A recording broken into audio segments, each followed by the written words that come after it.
Here's to the summer's end.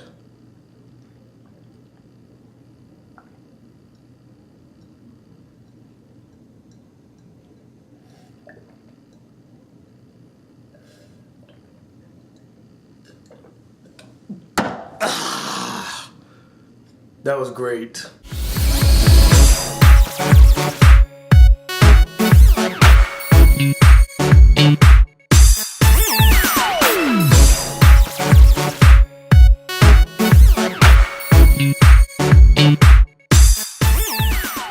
Hey guys, the Black Critic Guy. Sorry I haven't done a new review in a while. As you know, school has just started back up and I have been busy as hell. But I finally found some free time to review the movie The World's End. So The World's End follows these 5 guys who were best friends back in high school, and on their last day of high school, they attempted this challenge known as the Golden Mile. 12 pubs, 12 pints, all ending at the world's end. Needless to say, they failed in that endeavor. And so 23 years later, Gary King, played by Simon Pegg, brings the whole gang back together again. Reluctantly, of course, because they all have moved on to bigger and better things. They've moved on with their life. They're successful now. The only one that hasn't really moved on was Gary King. He hasn't grown out of his high school mentality. He still lives as if it was 1990. It was the good old glory days. And he hated the fact that he couldn't finish the Golden Mile. So he brings the gang back together, goes back to their hometown to finish it, and they find out that things are not what they seem in their old hometown. Now for The World's End, I wasn't extremely disinterested in seeing the movie, but at the same time, I wasn't really super excited about seeing it. The only reason I really wanted to see it is because I really like Simon Pegg and Nick Frost. They make a dynamic duo, and it's written and directed by Edgar Wright, one of my favorite directors out right now, who I feel like is really underappreciated.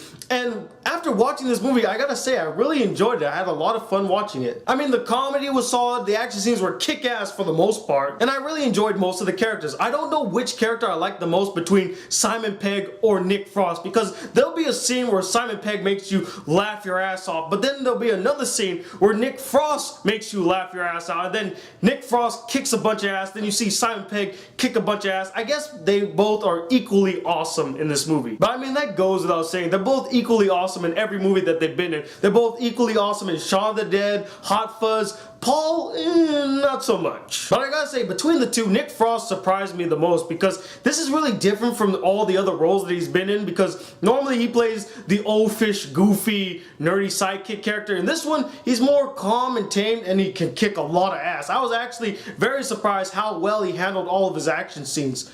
Good job, Nick Frost. And I really liked the chemistry between their characters. It was really strong. You really felt like these two were best friends. Although one of them felt more of a friend than the other one was kind of the one that fucked up the friendship. But still, friends. But the real highlight of the movie comes not from the comedy, which was splendid, don't get me wrong, but the execution of the action scenes. Edgar Wright has a great eye for making thrilling and entertaining action scenes. I mean, it was shown prevalently in Scott Pilgrim vs. the World. There's no wonder why Marvel asked this guy to direct Ant-Man. I mean, think about it.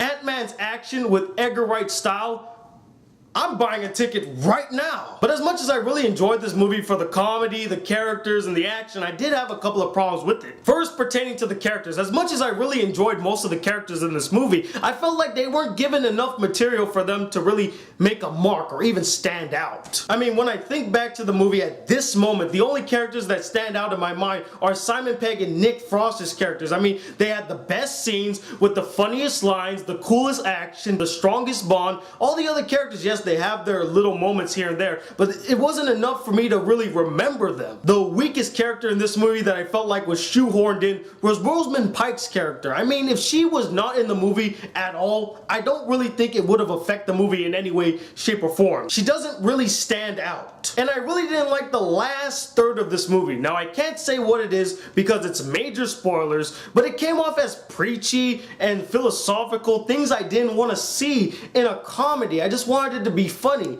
It wasn't funny. It kind of reminded me of scenes in Paul where they were trying to preach about how religion wasn't real. I don't want to hear about that. I just want to laugh. Make me laugh. And it didn't make me laugh. It just came off as preachy. Hey, if you want to go preach, there's a church right down the road from where I live. You can go preach there. But overall, besides the lack of material for the other characters and the preachy ending, I really enjoyed The World's End. It's hilarious, fun action scenes. I enjoyed most of the characters. Simon Pegg and Nick Frost still make me laugh. I love Edgar Wright, and that's why I'm going to give this film a 4 out of 5 stars. I think it's definitely worth watching for fans of Simon Pegg and Nick Frost comedies and Edgar Wright comedies. I say go check it out. It's a fun time. But anyway, what did you guys think of this film? Did you like it a lot? Or did you feel like it was another boring British comedy? And let me know, who is your favorite comedic duo? Comment below, let me know. Also, stay tuned for my next anime review. It's going to be coming out real soon. You all know what anime I'm reviewing, so I don't even need to say it. And also, I hope to see your next real soon. I don't know if my schedule will allow me to. I'm hoping next week will be more lenient so I could do more reviews for you guys. And I hope also to do a top 10 best summer movies and maybe even a top 10 worst. I don't know if I've seen a lot of bad summer movies. But also, go check out my Facebook fan page. I'm trying to break 200 likes, and if you like it, drinks will be on me. But until then, guys, hit that subscribe button. If you're new to my channel, welcome to the Black Critic Guy. Like this video if you really enjoyed it, and I'm Tony Watley II from the Black Critic Guy. Till then, peace, YouTube.